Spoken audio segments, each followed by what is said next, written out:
Hello friends, അസ്സലാമു അലൈക്കും. NF Kannur കിച്ചണിലേക്ക് എല്ലാ കൂട്ടുകാർക്കും വീണ്ടും സ്വാഗതം.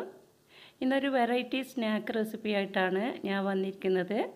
കുറഞ്ഞ ഇൻഗ്രീഡിയൻസ് കൊണ്ട് വളരെ പെട്ടെന്ന് തയ്യാറാക്കാൻ പറ്റിയിട്ടുള്ള ഈ സ്നാക്ക് നമുക്ക് ഇഫ്താറിൻ്റെ വേളയിലും അല്ലാത്തപ്പോൾ 4 മണിക്ക് ചായയുടെ കൂടെയും ഒക്കെ പെട്ടെന്ന് തയ്യാറാക്കാൻ പറ്റിയിട്ടുള്ളൊരു സ്നാക്ക് തന്നെയാണ്.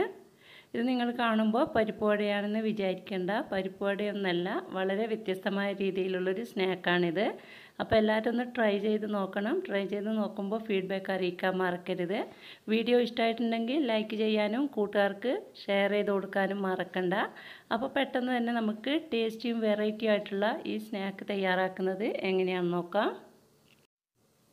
ഈ സ്നാക്ക് തയ്യാറാക്കാൻ വേണ്ടിയിട്ട് നമുക്ക് മെയിനായിട്ട് വേണ്ടത് ബ്രെഡാണ്. ഞാനിപ്പോൾ ഒരു 6 സ്ലൈസ് ബ്രെഡ് എടുത്തിട്ടുണ്ട്. ഇത് നമുക്കൊരു ബൗളിലോട്ട് ഇതുപോലെ കൈവച്ചിട്ട് ചെറുതായിട്ട് കട്ട് ചെയ്തിട്ട് ഇട്ട് കൊടുക്കണം. നിങ്ങൾക്ക് കൂടുതൽ സ്നാക്ക് വേണമെന്നുണ്ടെങ്കിൽ ബ്രെഡിൻ്റെ അളവ് കൂട്ടിക്കൊടുത്താൽ മതി. ഇതിൻ്റെ കൂടെ കുറച്ച് ഇൻഗ്രീഡിയൻസ് കൂടി നമുക്ക് ചേർക്കാനുണ്ട്. അപ്പോൾ ബ്രെഡ് മുഴുവനും ഞാൻ ഇതിലോട്ട് ഇട്ട് കൊടുത്തിട്ടുണ്ട്. ഇനി നമുക്കൊരു സവാള ചെറുതായിട്ട് കട്ട് ചെയ്തത് ഇട്ട് കൊടുക്കാം. അതുപോലെ എരിവിന് ആവശ്യമായിട്ടുള്ള പച്ചമുളക് ചേർക്കണം. ഞാനിപ്പോൾ 2 പച്ചമുളക് എടുത്തിട്ടുണ്ട്. 1 ടേബിൾ സ്പൂൺ ഇഞ്ചി വെളുത്തുള്ളി പേസ്റ്റ്, 1 ടേബിൾ സ്പൂൺ മല്ലിയില ചെറുതായിട്ട് കട്ട് ചെയ്തത്, 1/2 ടീസ്പൂൺ വരെ പെരുംജീരകം പൊടിച്ചത്, അതുപോലെ 1/2 ടീസ്പൂൺ പെപ്പർ പൗഡർ, 1/4 ടീസ്പൂൺ മഞ്ഞൾപ്പൊടി, 1/4 ടീസ്പൂൺ വരെ കാശ്മീരി ചില്ലി പൗഡർ കൂടി ആഡ് ചെയ്യുന്നുണ്ട്. ഇനി നമുക്ക് ഇതിലോട്ടൊരു 1/4 കപ്പ് കടലപ്പൊടിയും 2 ടേബിൾ സ്പൂൺ അരിപ്പൊടിയും ആവശ്യത്തിനുള്ള ഉപ്പും ചേർത്ത് കൊടുക്കണം.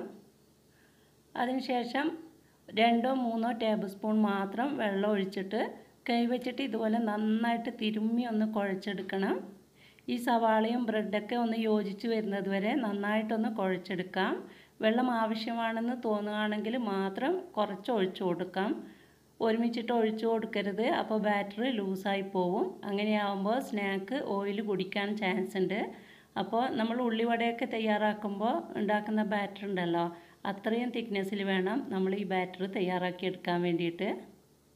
നമ്മൾ കൈവച്ചിട്ട് ഉരുട്ടിയെടുക്കുന്ന ടൈമിൽ ഇതുപോലെ ഉരുട്ടിയെടുക്കാൻ പറ്റണം. അത്രയും തിക്നെസ്സിൽ ഇത് കുഴച്ചെടുക്കാം. അപ്പോൾ ഇതിവിടെ നന്നായിട്ട് ഞാൻ കുഴച്ചെടുത്തിട്ടുണ്ട്. ഇനി നമുക്കിതൊന്ന് ഫ്രൈ ചെയ്തെടുക്കണം. അതിന് വേണ്ടിയിട്ട് ചൂടായ ചീനച്ചട്ടിയിലോട്ട് ആവശ്യമായിട്ടുള്ള ഓയിൽ ഒഴിച്ചു കൊടുക്കാം.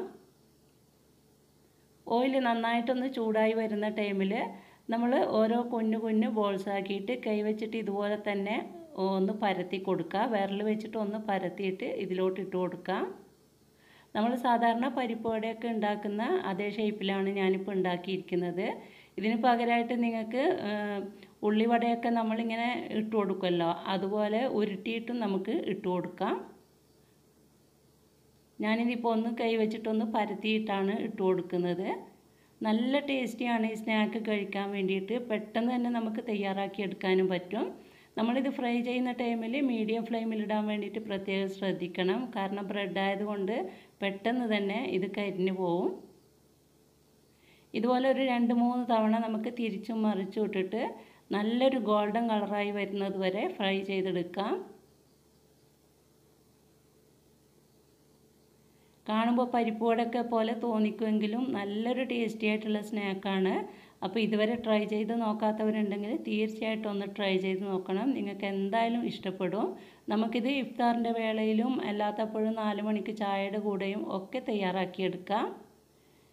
ഇതിപ്പോൾ നന്നായിട്ട് ഫ്രൈ ആയി വന്നിട്ടുണ്ട്. ഇനി ഞാനിത് ഓയിലിൽ നിന്നും കോരി മാറ്റിയതിന് ശേഷം നമുക്ക് ബാക്കിയുള്ളതും ഇതുപോലെ തന്നെ ഫ്രൈ ചെയ്തെടുക്കണം.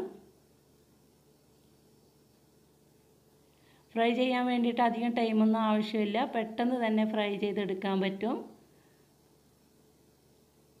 ഇപ്പോൾ മുഴുവൻ സ്നാക്കും ഞാൻ ഇതിലോട്ട് ഇട്ട് കൊടുത്തിട്ടുണ്ട്. ഇതുകൂടി ഫ്രൈ ചെയ്തെടുത്തിട്ട് നമുക്കിതൊന്ന് കട്ട് ചെയ്തിട്ട് നോക്കാം.